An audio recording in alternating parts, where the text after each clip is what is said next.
প্রকৌশল বিশ্ববিদ্যালয়গুলোতে চলছে complete shutdown. জনদুর্ভোগ এড়াতে সড়কে ব্লকেট না দেওয়ার সিদ্ধান্ত। আজ সব পক্ষের সঙ্গে ফের আলোচনায় বসবে সরকার। এই ডাইভারশনটা দেওয়ার আমি কোনো মানি বুঝি না। একটা মুমূর্ষু রোগী নিয়ে যদি আপনি এখানে দাঁড়ান, এই লোক কি আপনি বাঁচাইতে পারবেন? যানজট কমাতে ঢাকার সড়কে ৬৯টি নতুন ডাইভারশন। ঘুরতি পথে গন্তব্যে পৌঁছাতে ঘন্টার পর ঘন্টা। যত্রতত্র পার্কিং আর রিকশা চলাচল নিয়ন্ত্রণে এলে মিলবে সুফল, বলছে ডিএমপি। আজ জাতীয় নির্বাচনের রোডম্যাপ দেবে ইসি। ৫ অঞ্চলের খসড়া সীমানা নির্ধারণে নিয়ে শুনানি শেষ। শিগগিরই পর্যালোচনা করে চূড়ান্ত সিদ্ধান্ত। কবে চালু হচ্ছে শাহজালাল বিমানবন্দরের তৃতীয় টার্মিনাল জানে না সিভিল এভিয়েশন। শুরু হচ্ছে জায়গার ঋণ পরিশোধ। ক্ষতি এড়াতে দ্রুত চালুর পরামর্শ। এবং যুক্তরাষ্ট্রের মিনেসোটায় স্কুলের গির্জায় বন্দুক হামলা, 2 শিশু নিহত, আহত 17। হামলাকারীর মরদেহ উদ্ধার। সরকারি অফিসে পতাকা অর্ধনমিত রাখার ঘোষণা ট্রাম্পের।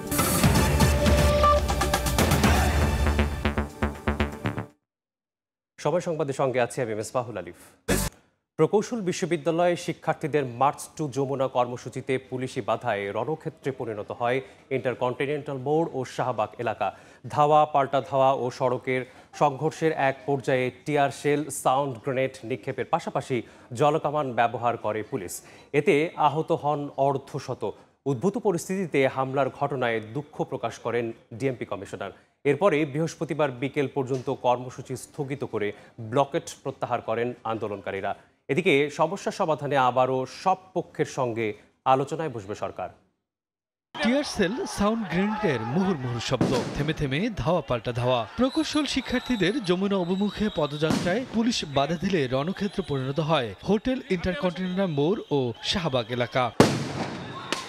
শিক্ষার্থীদের ছত্রভঙ্গ করতে লাঠি চার্জের পাশাপাশি জল কামানো ব্যবহার করে পুলিশ। আমরা তো শান্তিপূর্ণভাবে বসছিলাম না, মাঝখানে কতবার আমাদের সাউন্ড গ্রেনেড মারা হয়েছে। তারা প্রচুর ইট মারছে, আর যে তাদের কাছে যে হেক্সা চাকু টাইপের ছিল, এটা কয়েকটা জায়গায় আমাদেরকে মারার কারণে আমাদের কয়েকটা ছেলেপেলে কিন্তু এখন গুরুতর আহত। শিক্ষার্থীদের উপর হামলার বিচার, প্রকৌশল ইস্যুতে গঠিত কমিটি বাতিল এবং পূর্বের দাবি মেনে প্রজ্ঞাপন জারির দাবি জানিয়ে আবারও শাহবাগ ব্লকেট করেন প্রকৌশল শিক্ষার্থীরা। আন্দোলনে সংহতি জানিয়ে বুয়েট উপাচার্য বলেন, শিক্ষার্থীদের যৌক্তিক দাবি আদায়ের কর্মসূচিতে পুলিশের হামলা মেনে নেওয়া যায় না। নির্মমভাবে আমার শিক্ষার্থীদের উপর আঘাত এনেছে, তাদের শাস্তির ব্যবস্থা করেন। সংকট সমাধানে বুধবার সন্ধ্যায় রেল ভবনে 11 সদস্যের ছাত্র প্রতিনিধির সঙ্গে বৈঠকে বসেন সড়ক পরিবহন উপদেষ্টা ফজলুল কবির খান এবং পরিবেশ উপদেষ্টা সৈয়দা রিজওয়ানা। 1 ঘন্টার আলোচনা শেষ হয় ফলাফলহীন। এইটার আমরা একটা যাতে সুরাহা করা যায় সেটার আমরা চেষ্টা করব।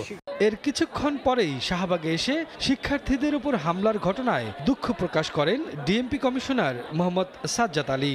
ইন্টারকনের সামনে যে অপ্রীতিকর ঘটনা হয়েছে সেই জন্য আমি এই ঢাকা মেট্রোপলিটন পুলিশের পুলিশ কমিশনার হিসেবে অত্যন্ত দুঃখিত এবং দুঃখ প্রকাশ করি। দাবি আদায়ে অনড় অবস্থানের কথা জানিয়ে আন্দোলনরত শিক্ষার্থীরা বৃহস্পতিবার বিকেল 5টায় পূর্ণাঙ্গ কর্মসূচির ঘোষণার কথা জানান। জনগণের দুর্ভোগের কথা চিন্তা করে আমরা জনদুর্ভোগপূর্ণ কোনো কর্মসূচিতে ইমিডিয়েটলি যাব না। আন্দোলনে বুয়েট, রুয়েট, চুয়েট ও কুয়েটের শিক্ষার্থী ও বিভিন্ন প্রকৌশল অনুষদের শিক্ষার্থীরাও অংশ নেন। কর্মসূচিতে সংহতি প্রকাশ করেন বুয়েট শিক্ষকরাও। শফিকুজ্জামান রুবেল, সময় সংবাদ, ঢাকা। এই মুহূর্তে বুয়েট ক্যাম্পাসে আছেন রিপোর্টার তোহা খান তামিম। সরাসরি চলে যাচ্ছে তার কাছে।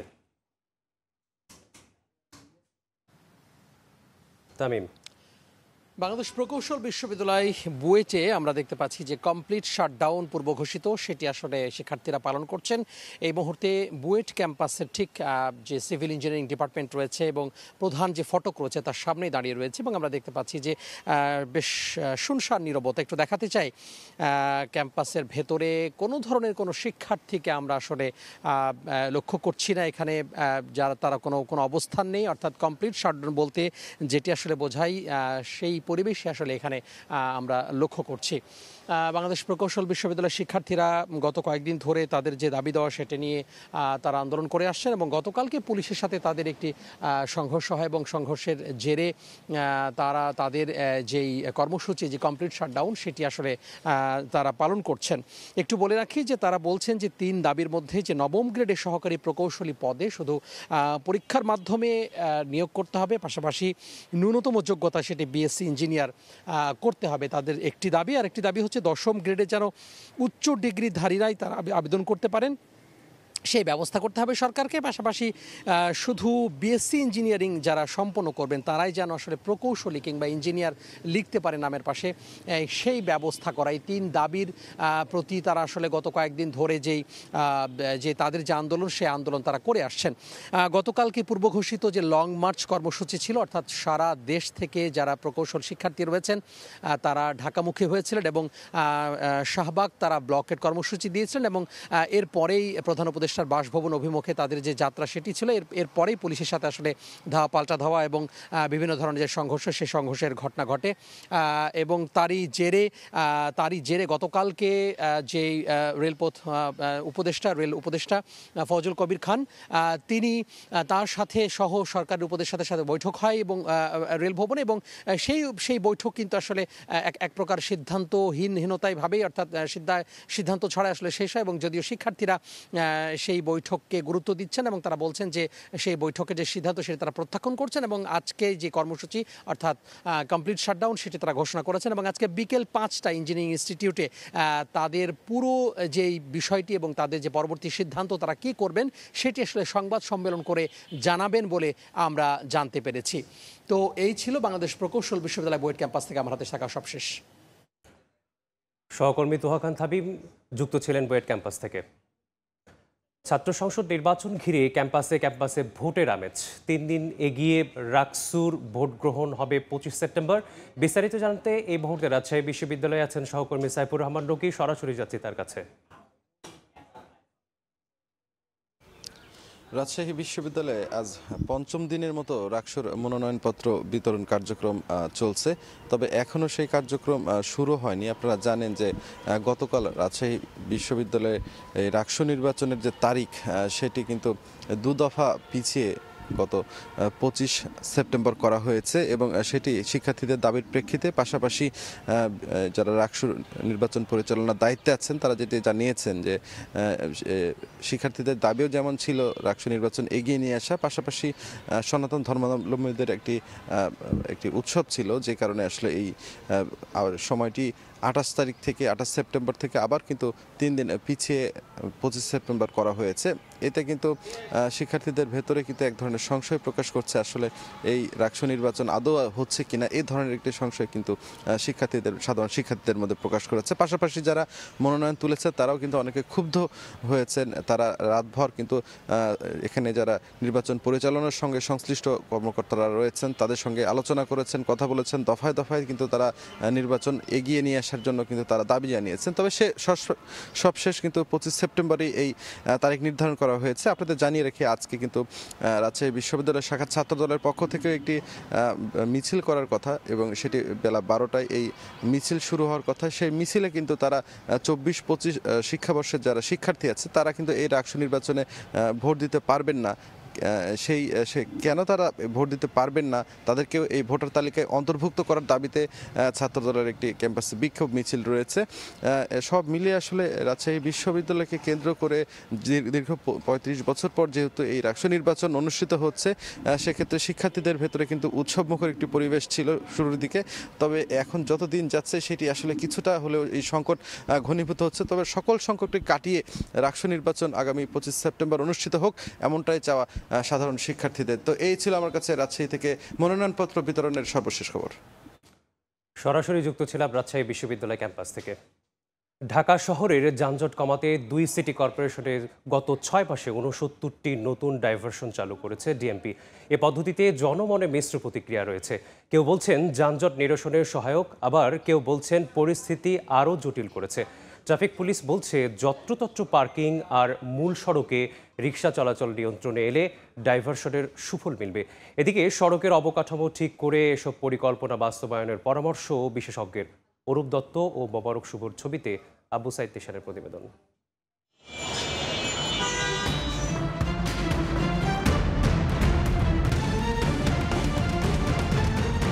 ঢাকা শহরের চিরচেনা যানজট কমাতে ডিএমপি সম্প্রতি চালু করেছে নতুন ডাইভারশন পদ্ধতি। তবে এর কার্যকারিতা নিয়ে জনমনে দেখা দিয়েছে মিশ্র প্রতিক্রিয়া। কারো মতে এটি যানজট নিরসনে সহায়ক, আবার কেউ বলছেন পরিস্থিতি আরও জটিল হয়েছে।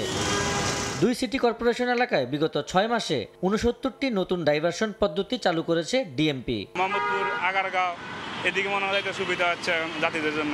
এখানে আমাদেরকে আরো ভোগান্তি বেশি হচ্ছে, যানজটও কমে গেছে, ঠিক আছে, আর গাড়িটাও ওই সাথে ঘুরে আসে দিকে আরো ভালো হয়েছে। আগের তুলনায় এখনো ওই রকম পরিবর্তন আমরা দেখতে পাচ্ছি না। আধা ঘন্টা কমসে কম 45 মিনিট বসে থাকা লাগতেছে জ্যামের কারণে। গাড়িটা ইউটার্ন নিয়ে আসতেছে, সেজন্য আগের থেকে অনেক পরিবর্তন আসছে। ইউটার্নটা বন্ধ করে দিয়েছে, খুবই ভালো হয়েছে। সব গাড়ি ঘুরা, যে সোজা যাবে যাবে, যে বামে যাবে যাবে। ঘুরে আইসা আমার 1 ঘন্টা জ্যামে পড়তে হলো, ওইখানেও সিগন্যাল এখানেও সিগন্যাল, তাহলে আমার লাভটা কি? মগবাজার এলাকায় ডাইভারশনের দুর্ভোগ আরও বাড়ার অভিযোগ পথচারীদের। 40 মিনিটের আগে একটা সিগন্যাল যেতে পারতেছে না, তাহলে ভাই এটা বুঝেন, একটা মুমূর্ষু রুগী নিয়ে যদি আপনি এখানে দাঁড়ান, এই লোক কি আপনি বাঁচাইতে পারবেন? এই ডাইভারশনটা দেওয়ার আমি কোনো মানি বুঝি না। তবে ট্রাফিক সদস্যদের দাবি আগের চেয়ে কমেছে যানজট। যত্রতত্র পার্কিং ও অবাধে রিক্সা চলাচল বন্ধ হলে পুরোপুরি সুফল মিলবে। আগে যেমন ওখানে সিগন্যালে পড়তে হইতো, এখন সিগন্যালে তাদেরকে পড়তে হয় না। তত সব ঝামেলা তো নেই, অটো রিক্সা এইগুলোই টাকা চলবে। ডিএমপির অতিরিক্ত পুলিশ কমিশনার বলছেন, যেসব জায়গায় সমস্যা হচ্ছে তা শনাক্ত করে সিটি কর্পোরেশনের সঙ্গে সমন্বয় করে সমাধান করা হবে। যে কটা পয়েন্টে করা হয়েছে প্রত্যেকটা পয়েন্টেই ট্রাফিক ব্যবস্থা উন্নত হয়েছে। 2-1টা পয়েন্টে অসুবিধা হতে পারে, ওই ক্রসিংয়ে না নেমে একটু আগে পরে নামা, বা ওই ক্রসিংয়ে গাড়ি পার্ক না করা, বা ওখানে রিক্সা না নিয়ে যাওয়া। লোকবল বাড়ায় হলে ওই জায়গাগুলো আমরা স্মুথ রাখবো। সড়কের অবকাঠামো ঠিক করেই এমন পরিকল্পনা বাস্তবায়নের কথা বলছেন বুয়েটের পুরকৌশল বিভাগের অধ্যাপক ডক্টর শামসুল হক। ওভার স্যাচুরেটেড কন্ডিশন যেটা ঢাকার মধ্যে প্রিভেল করে, তখন এগুলি হিতে বিপরীত হয়। কারণ ডাইভার্ট করলাম, ওখানেও গাড়ি আছে, এখানকার গাড়িও যাবে, সেই পরিমাণ অবকাঠামো কিন্তু ঢাকায় পরিকল্পিত নাই। যানজট নিরসনে ডিএমপির ডাইভারশন পদ্ধতিতে অনেকেই সোজা যেতে না পেরে ঘুরে আসায় ক্ষোভ প্রকাশ করছেন। তবে ট্রাফিক বলছে, বাম পাশের লেনে আগে সব রুটের গাড়ি সিগন্যালে আটকে থাকতো, কিন্তু এখন বাম পাশের লেনের গাড়িগুলো যারা ডান পাশে যাবে শুধু তাদেরকেই ঘুরে আসতে হচ্ছে। বাকি বাম এবং সোজা রুটের গাড়িগুলো কিন্তু যার যার গন্তব্যে অবাধে যেতে পারছে। যানজট নিরসনে ডাইভারশন পদ্ধতি ঢাকার ট্রাফিকে নতুন এক পরীক্ষা। এখন দেখার বিষয় এই উদ্যোগ সমাধান দিতে পারে কতটা। আবু সাইদ নিশান, সময় সংবাদ, ঢাকা। ডাইভারশন নিয়ে আরও তথ্য জানাতে এই মুহূর্তে মগবাজারে আছেন সহকর্মী আবু সাইদ নিশান। সরাসরি যাচ্ছি তার কাছে। ডিএমপির নতুন ডাইভারশন পদ্ধতিতে জনমনে দেখা দিয়েছে মিশ্র প্রতিক্রিয়া। তবে মহাখালী এলাকায় কিন্তু এই প্রতিক্রিয়া অনেক তীব্র আকারে ধারণ করেছে এবং জনসাধারণ বলছেন যে মহাখালী এলাকায়, মগবাজার এলাকায় যে ডাইভারশন পদ্ধতি সেটিতে কিন্তু হিতে বিপরীত হয়েছে এবং প্রত্যেকেই বলছেন যে মগবাজার এলাকায় আপনার যে ডাইভারশন, দক্ষিণ পাশে যে ডাইভারশনটি দেওয়া হয়েছে সেটি কিন্তু বাংলাদেশ ওয়াকফ কার্যালয় দিয়ে ঘুরে আসতে হচ্ছে এবং সেইখান দিয়ে ঘুরে আসার সময় কিন্তু দুটি বিদ্যালয় রয়েছেন এবং সেই বিদ্যালয়ের কারণে কিন্তু অনেকগুলো গাড়ি পার্কিং সেখানে দেখা যায় এবং পাশাপাশি অবাধে রিক্সা চলাচলকে কিন্তু ট্রাফিক পুলিশ বলছেন যে এই কারণে ডাইভারশনটি কাজ করছে না বলে তারা আমাদেরকে জানিয়েছেন। এবং এই মগবাজার এলাকায় কিন্তু ডাইভারশনের ফলে আমরা কিছুক্ষণ আগেও দেখেছিলাম যে দক্ষিণ পাশের ডাইভারশনের ফলে যে গাড়িগুলো ঘুরে আসছিল সেই গাড়িগুলো কিন্তু সেখানে ব্লকেট হয়েছিল এবং যখন উত্তর পাশ থেকে গাড়িগুলো আসছে তখন কিন্তু আর এই ঘুরে আসার ফলে যে গাড়িগুলো সেটি কিন্তু আটকে পড়ে যাচ্ছে। এবং আমরা যেটা এখানকার চালক এবং যাত্রীদের সাথে কথা বলে জানতে পেরেছি, তারা তীব্র ক্ষোভ প্রকাশ করছেন যে এই মগবাজার এলাকায় ঘন্টার পর ঘন্টা কিন্তু তারা এই ডাইভারশনের ফলে যানজটে আটকে থাকে। এতে অনেক মুমূর্ষ রোগীও কিন্তু তারা হাসপাতালে বা বিভিন্ন জায়গায় নিতে বেগ পাচ্ছেন। এবং আমাদেরকে এখানকার যে ট্রাফিক পুলিশের সদস্যরা বলছেন, তারা বলছেন যে এই অবাধে রিক্সা চলাচল এবং যত্রতত্র পার্কিংয়ের ফলেই কিন্তু এই মগবাজার এলাকায় ডাইভারশন পদ্ধতিটা ঠিকভাবে কাজ করছে না। যদি এই যত্রতত্র পার্কিং এবং অবাধে রিক্সা চলাচলটাকে নিয়ন্ত্রণ করা যায়, সেই ক্ষেত্রে এই মগবাজার এলাকায় ডাইভারশন পদ্ধতিটা অনেকখানি সুফল পাবে যাত্রী সাধারণ। এবং আমরা যদি আপনাদেরকে দেখাতে চাই যে কিছুক্ষণ আগেও দক্ষিণ দিক থেকে যে ডাইভারশনের ফলে ঘুরে আসা গাড়িগুলো তারা কিন্তু ইউটার্ন নিয়ে পর্যাপ্ত অবকাঠামো এবং জায়গা না থাকার কারণে তারা কিন্তু এসে এইখানে ইউটার্ন নিয়ে আটকে পড়ে যাচ্ছেন এবং এই আটকে পড়ে যাওয়ার কারণে কিন্তু তারা দীর্ঘ একটা যানজটে পড়ছেন। তারা আমাদেরকে এই তথ্যটি জানিয়েছেন এবং এই মগবাজার এলাকার এই ডাইভারশন পদ্ধতিতে জনসাধারণ যে ক্ষোভ প্রকাশ করছেন তারা বলছেন যে এই ডাইভারশন পদ্ধতিতে তারা আরও যানজটের মুখে পড়েছে। এই ছিল মগবাজার এলাকায় থেকে আমার কাছে সর্বশেষ সংবাদ। সরাসরি যুক্ত ছিলাম মগবাজার এলাকা থেকে। ত্রয়োদশ জাতীয় নির্বাচনের রোডম্যাপের খসড়া অনুমোদন দিয়েছে ইসি। প্রকাশ করা হতে পারে আজ। 15 সেপ্টেম্বর থেকে শুরু হতে যাচ্ছে অংশীজনদের সঙ্গে ইসির সংলাপ। ভোটার তালিকা, নির্বাচনী আইনের সংস্কার, দল ও অংশীজনদের সঙ্গে সংলাপ, সীমানা নির্ধারণ, দল নিবন্ধন, সরঞ্জাম কেনাকাটা সহ তফসিলের আগে পরে প্রস্তুতির তালিকা রয়েছে রোডম্যাপে। বুধবার ইসি জানায় সেপ্টেম্বরের দ্বিতীয়ার্ধে শুরু হবে অংশীজনদের সঙ্গে নির্বাচন কমিশনের সংলাপ।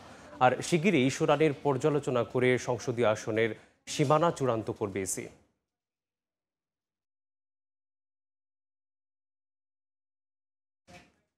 সবাই সংবাদে আরও থাকছে। চোখের সামনে বিলীন বসতভিটা, ফসলি জমি, মধুমতি নবগঙ্গার ভাঙনের কবলে নড়াইলের অর্ধশত গ্রাম। টেকসই বাঁধ নির্মাণের প্রস্তাব মন্ত্রণালয়ে জমা।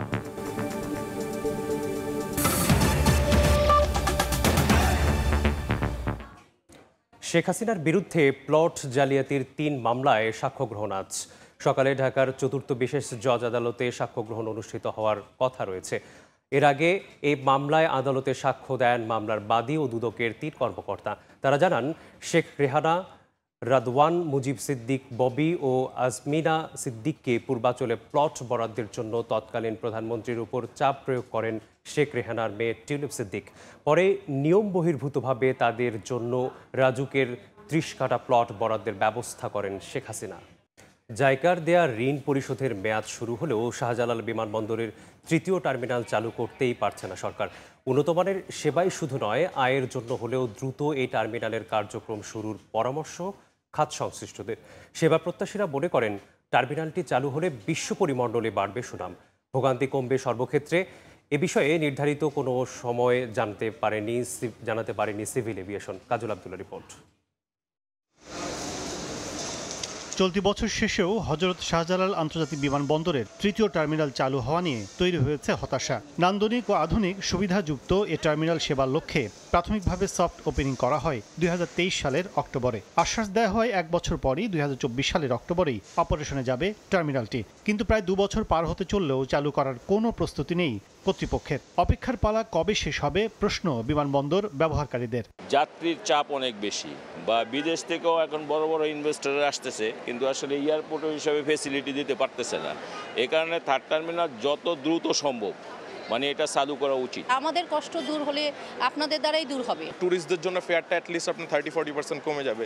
সেক্ষেত্রে আপনার বিনিয়োগ যেমন বাংলাদেশে বৃদ্ধি পাবে, আপনি মানুষজনের বিভিন্ন জায়গায় যাওয়ার সুযোগ তৈরি করে দিলেন। এদিকে টার্মিনালটি নির্মাণে এখন পর্যন্ত ব্যয় 21,300 কোটি টাকা। এর মধ্যে জাইকার দেয়া 16,000 কোটি টাকার ঋণ সহায়তার কিস্তি শুরু হওয়ার কথা ছিল 24 অক্টোবর থেকেই। দ্বিপাক্ষিক আলোচনার পরিপ্রেক্ষিতে কিস্তি পরিশোধ 1 বছর পিছিয়ে দেওয়া হলেও চলতি বছরেও টার্মিনালটি চালু হওয়া নিয়ে সংশয়ে বিশেষজ্ঞরা। গত প্রায় 1 বছরের উপরে শুনছি আমরা জাপানিজ কনসোর্টিয়ামকে তারা এটা মেইনটেনেন্সের জন্য দেওয়া হবে। যদি আমার অপারেটিং কোম্পানি যদি এখন ঠিক না হয়ে থাকে, তাহলে তারা এসে তারা কিভাবে অপারেশন করবে না করবে তাদেরকেও তো সুযোগ দিতে হবে। এটা চালু করতেই হবে, কারণ এটার ঋণ শোধ করতে হবে। এটা যদি অপারেট করা না যায় তাহলে টাকাটা কোত্থেকে আসবে? এভিয়েশন সংশ্লিষ্টদের উদ্বেগ বাড়লেও নতুন টার্মিনাল কবে চালু হবে তার নির্দিষ্ট কোনো দিনক্ষণ জানাতে পারেনি সিভিল এভিয়েশন। মন্ত্রণালয় চাচ্ছে যত দ্রুত সম্ভব নিয়মের মধ্যে থেকে জিনিসটা আমরা বুঝে নিয়ে যেন আপনার অপারেশনাল মেইনটেন্যান্সে যেতে পারি। সে মন্ত্রণালয় আর্নেস্টলি এবং আমরা আর্নেস্টলি আমরা চেষ্টা করছি, বাট স্পেসিফিক ডেট যদি বলেন সেই স্পেসিফিক ডেটটা যা আমরা ডিফিকাল্ট হবে। তথ্য বলছে 3য় টার্মিনাল পরিচালনায় জাপানিজ কনসোর্টিয়ামের সঙ্গে সিভিল এভিয়েশনের দ্বিপাক্ষিক চুক্তি, প্রায় 6,000 জনবল নিয়োগ ও প্রশিক্ষণ, মেশিন টু মেশিন ক্যালিব্রেশন, পরীক্ষা নিরীক্ষা, গ্রাউন্ড সার্ভিস সহ বিভিন্ন বিষয় চূড়ান্ত না হওয়ায় চালুর সিদ্ধান্তে যেতে পারছে না সিভিল এভিয়েশন। কাজল আব্দুল্লাহ, সময় সংবাদ, ঢাকা। রাষ্ট্রের গুরুত্বপূর্ণ ব্যক্তিদের পদমর্যাদা ক্রম নিয়ে ফের আপিল শুনবেন আপিল বিভাগ।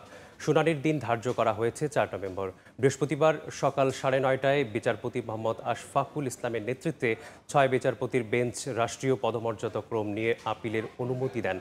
ওয়ারেন্ট অফ প্রিসিডেন্স সংশোধন করে 2015 সালের রায় দেন সর্বোচ্চ আদালত। আপিল বিভাগ ওই রায়ের পর্যবেক্ষণে প্রধান বিচারপতির পদক্রম এক ধাপ উন্নীত করে জাতীয় সংসদের স্পিকারের সমান এবং রাষ্ট্রের গুরুত্বপূর্ণ ব্যক্তিদের স্বাধীনতা পদক, 21 পদক ও মহান স্বাধীনতা সংগ্রামে অংশগ্রহণের কারণে যেসব মুক্তিযোদ্ধা বীর উত্তম খেতাব পেয়েছেন পদক্রমে যথাযথভাবে অন্তর্ভুক্ত করা উচিত বলে উল্লেখ করা হয়। পাশাপাশি জেলা জজদের পদমর্যাদা 8 ধাপ উন্নীত করে সচিবদের সমান করা হয়। 2017 সালে রিভিউ আবেদন করে মন্ত্রিপরিষদ বিভাগ 8 বছর পর যার শুনানি হলো।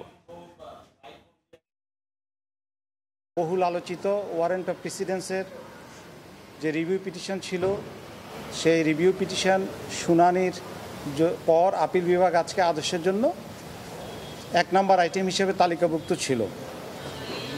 সেখানে আমরা এডিশনাল গ্রাউন্ড নিয়েছিলাম, 2টো এডিশনাল গ্রাউন্ড আজকে আমরা জমা দিয়েছি। সেটার উপরে রিভিউ লিভ গ্রান্ট হয়ে এটা এখন সিভিল অ্যাপিল হবে। সেই সঙ্গে মাননীয় আদালত এই মামলাটি 4 নভেম্বর 1 নম্বর আইটেম হিসেবে কার্যতালিকায় অন্তর্ভুক্ত করার নির্দেশ দিয়েছেন। সময় সংবাদে আরও থাকছে। চট্টগ্রামে আঞ্চলিক টি20 টুর্নামেন্ট শুরু। জেলা উপজেলা থেকে খেলোয়াড় তুলে আনার লক্ষ্য বিসিবির। উদ্বোধন করলেন সভাপতি আমিনুল ইসলাম বুলবুল। জুলাই অভ্যুত্থানের প্রথম শহীদ আবু সাইদ মামলার প্রথম দিনের সাক্ষ্য গ্রহণ আজ। আন্তর্জাতিক অপরাধ ট্রাইব্যুনাল 2-এ এই সাক্ষ্য গ্রহণ হবে। সাক্ষ্য দিতে পারেন শহীদ আবু সাইদের বাবা। বুধবার এই মামলার সূচনা বক্তব্য দেন চিফ প্রসিকিউটর। তুলে ধরেন আবু সাইদ হত্যার প্রেক্ষাপট। এর আগে গত 6 আগস্ট বেগম রোকেয়া বিশ্ববিদ্যালয়ের সাবেক ভিসি হাসিবুর রশিদ সহ 30 জনের বিরুদ্ধে অভিযোগ গঠন করে বিচার শুরুর আদেশ দেন ট্রাইব্যুনাল 2। সকালে এই মামলার গ্রেফতার 6 আসামিকে ট্রাইব্যুনালে হাজির করা হয়। আর বেরোবির সাবেক ভিসি সহ 24 জন এখনও পলাতক। তাদের পক্ষে ইতিমধ্যেই সরকারি খরচে 4 জন আইনজীবী নিয়োগ দেওয়া হয়েছে। গত 28 জুলাই এ মামলার 30 আসামির বিরুদ্ধে অভিযোগ গঠনের ওপর শুনানি শেষ করে প্রসিকিউশন। মধুমতি ও নবগঙ্গার কবলে বিলীন হচ্ছে নড়াইলের অন্তত 70টি গ্রাম। ভাঙন মোকাবেলায় জরুরি জিও ব্যাগ ডাম্পিং করা হলেও ভাঙন থেমে নেই। এতে দিশাহারা নদী তীরের মানুষ। স্থায়ী সমাধান হিসেবে টেকসই বাঁধ নির্মাণের দাবি তাদের। নিজেদের ভিটেমাটি হারিয়ে পাগল প্রায় খুকি আঞ্জুমানারা। তাদের সামনে সন্তানদের নিয়ে এক অনিশ্চিত জীবন। একই অবস্থা নড়াইলের লোহাগড়া উপজেলার মধুমতি পাড়ের অন্তত 45টি গ্রামের লাখো মানুষের। চলতি বছরের শুরুতে শীত মৌসুম থেকে শুরু হয় মধুমতির ভাঙন। গত 1.5 মাসে এর তীব্রতা বাড়ে।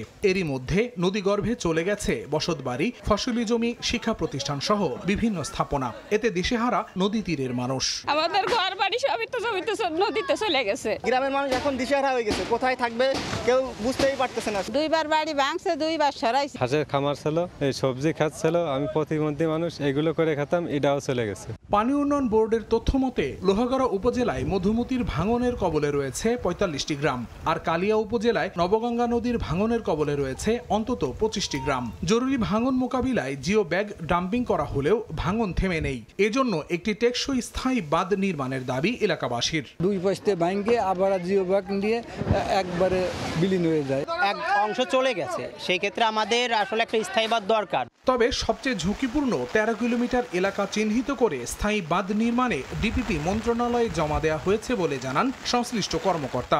প্রস্তাবনা প্রেরণ করেছে এবং সেই প্রস্তাবনার আলোকে আমাদের গড়াই নদীর 2 পাড়ে একটা ফিজিবিলিটি স্টাডি চলমান আছে। ফিজিবিলিটি স্টাডি শেষে আমরা স্থায়ী বাঁধের জন্য কার্যক্রম গ্রহণ করব। 166 কিলোমিটার দীর্ঘ মধুমতি নদীর প্রায় 80 কিলোমিটার ও 200 কিলোমিটার দীর্ঘ নবগঙ্গার প্রায় 42 কিলোমিটার অংশ নড়াইলের উপর দিয়ে বয়ে গেছে। সময় সংবাদ, নড়াইল। যুক্তরাষ্ট্রের মিনেসোটা অঙ্গরাজ্যে একটি স্কুলের গির্জায় ভয়াবহ বন্দুক হামলায় 2 শিশু নিহত হয়েছে। আহত হয়েছেন আরও অন্তত 17 জন। পরে ঘটনাস্থল থেকে হামলাকারীর মরদেহ উদ্ধার করা হয়। হামলার কারণ জানতে তদন্তে নেমেছে আইনশৃঙ্খলা রক্ষা বাহিনী।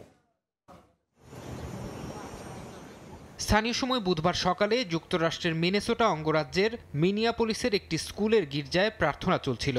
এ সময় ভবনের বাইরে থেকে গুলি চালায় এক বন্দুকধারী। মুহূর্তেই গুলিবিদ্ধ হয় শিশুসহ প্রার্থনায় অংশ নেয়া বেশ কয়েকজন। তাদের মধ্যে ঘটনাস্থলেই প্রাণ যায় কয়েকজনের।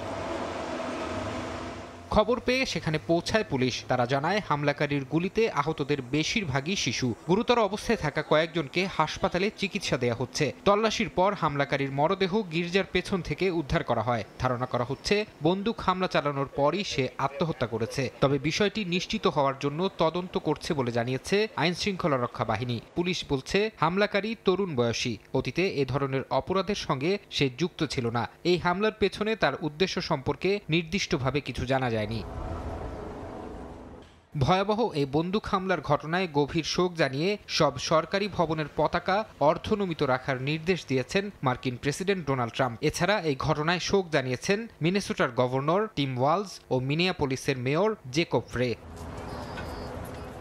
মিনেসোটার এই হামলা মার্কিন প্রাথমিক ও মাধ্যমিক বিদ্যালয়গুলোর জন্য বড় উদ্বেগের বিষয় হয়ে দাঁড়িয়েছে। চলতি বছর এরই মধ্যে যুক্তরাষ্ট্রের স্কুলে ১৪০টির বেশি বন্দুক হামলার ঘটনা ঘটেছে। স্থানীয় পুলিশ ও নিরাপত্তা কর্মকর্তারা বলছেন শিশুদের ওপর সুপরিকল্পিত সহিংসতা এ ধরনের পরিস্থিতিকে আরও তীব্র উদ্বেগের বিষয় করে তুলেছে। শিক্ষার্থীরা স্কুল ও গির্জায় নিরাপদে থাকার মৌলিক নিশ্চয়তা পাওয়ার কথা থাকলেও বারবার এমন ঘটনা সেই নিরাপত্তা চ্যালেঞ্জের মুখে ফেলে দিচ্ছে। ফারহাদ চৌধুরী, সময় সংবাদ। ভারতের উপর যুক্তরাষ্ট্রের অতিরিক্ত ৫০% শুল্ক কার্যকর হয়েছে। মার্কিন শুল্কের চাপ মোকাবেলায় দেশবাসীকে দেশীয় পণ্য উৎপাদন ও ব্যবহারের আহ্বান জানিয়েছেন ভারতের প্রধানমন্ত্রী নরেন্দ্র মোদী। যুক্তরাষ্ট্রের শুল্ক আরোপের প্রভাব থেকে বাঁচতে এর মধ্যেই তোড়জোড় শুরু হয়েছে ভারতে। আমদানিতে শুল্ক বসায় এবার দেশীয় পণ্যের উপর জোর দিচ্ছে দেশটি। ভারতের স্বাধীনতা দিবসের অনুষ্ঠানে লাল কেল্লা থেকে দেয়া ভাষণে দেশবাসীকে দেশীয় পণ্য উৎপাদন এবং ব্যবহারের আহ্বান জানান প্রধানমন্ত্রী নরেন্দ্র মোদী। ক্ষুদ্র দোকান ও ব্যবসা প্রতিষ্ঠানকে স্বদেশি বোর্ড লাগানোরও তাগিদ দেন। চলতি সপ্তাহে বিভিন্ন অনুষ্ঠানে এই বিষয়ে বারবার তাগিদ দেন মোদী।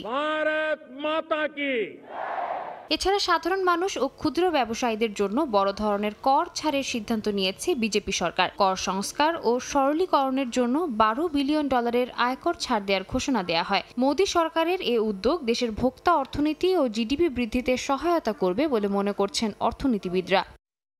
শুল্ক নিয়ে উত্তেজনার মধ্যে মঙ্গলবার দুই দেশের শীর্ষ কর্মকর্তাদের মধ্যে আলোচনা অনুষ্ঠিত হয়েছে। বৈঠকে দুই দেশের প্রতিরক্ষা, শিল্প সহযোগিতা, বিজ্ঞান ও প্রযুক্তি, আঞ্চলিক সম্পৃক্ততা ও গোয়েন্দা তথ্য বিনিময় নিয়ে আলোচনা হয়। উভয় দেশই কৌশলগত অগ্রাধিকার, বাণিজ্য ও বিনিয়োগ, সিভিল নিউক্লিয়ার শক্তি, গুরুত্বপূর্ণ খনিজ, সন্ত্রাসবাদ ও মাদক প্রতিরোধের ক্ষেত্রে সহযোগিতার অঙ্গীকার পুনর্ব্যক্ত করে। আলোচনায় নতুন 10 বছরে ভারত যুক্তরাষ্ট্র মেজর ডিফেন্স পার্টনারশিপের কাঠামো চূড়ান্ত করার বিষয়েও আলোচনা হয় বলে জানা গেছে। সাদিয়া তাসনিম, সময় সংবাদ। চট্টগ্রামে প্রথমবারের মতো শুরু হলো আঞ্চলিক টি-20 টুর্নামেন্ট। বিভাগের জেলা উপজেলা থেকে প্রতিভাবান খেলোয়াড় তুলে আনার লক্ষ্যে এই উদ্যোগ নিয়েছে বিসিবি। বীরশ্রেষ্ঠ মতিউর রহমান স্টেডিয়ামে এদিন এই টুর্নামেন্টের উদ্বোধন করেন সভাপতি আমিনুল ইসলাম বুলবুল। চট্টগ্রাম বিভাগের 11টি জেলা থেকে একটি করে দল অংশ নিচ্ছে প্রথম আসরে। টুর্নামেন্টের 2 সেমিফাইনাল হবে 8 সেপ্টেম্বর আর ফাইনাল অনুষ্ঠিত হবে 9 সেপ্টেম্বর। চ্যাম্পিয়ন দল পাবেন 1 লাখ টাকা প্রাইজ মানি। এমন টুর্নামেন্টের মাধ্যমে এই অঞ্চল থেকে নতুন প্রতিভাবান ক্রিকেটার উঠে আসবে বলে বিশ্বাস বোর্ড প্রেসিডেন্ট আমিনুল ইসলাম বুলবুলের।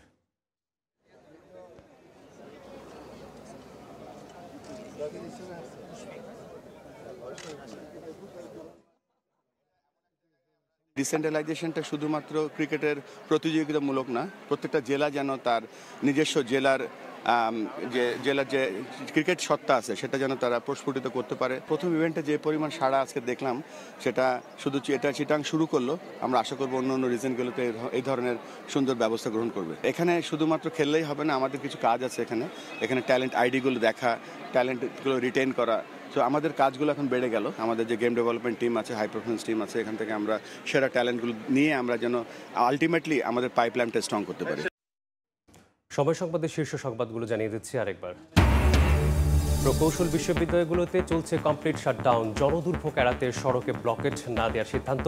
আজ সব পক্ষের সঙ্গে ফের আলোচনায় বসবে সরকার। এই ডাইভারশনটা দেওয়ার আমি কোনো মানি বুঝি না। একটা মুমূর্ষু রুগী নিয়ে যদি আপনি এখানে দাঁড়ান, এই লোক কি আপনি বাঁচাইতে পারবেন? যানজট কমাতে ঢাকার সড়কে 69টির নতুন ডাইভারশন। ঘুরতি পথে গন্তব্যে পৌঁছাতে ঘন্টার পর ঘন্টা যত্রতত্র পার্কিং আর রিকশা চলাচল নিয়ন্ত্রণে এলে মিলবে সুফল, বলছে ডিএমপি।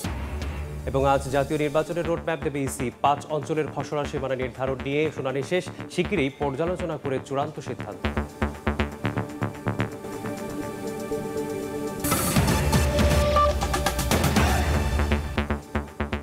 এই ছিল সময় সংবাদের, সঙ্গেই থাকুন সময়ের।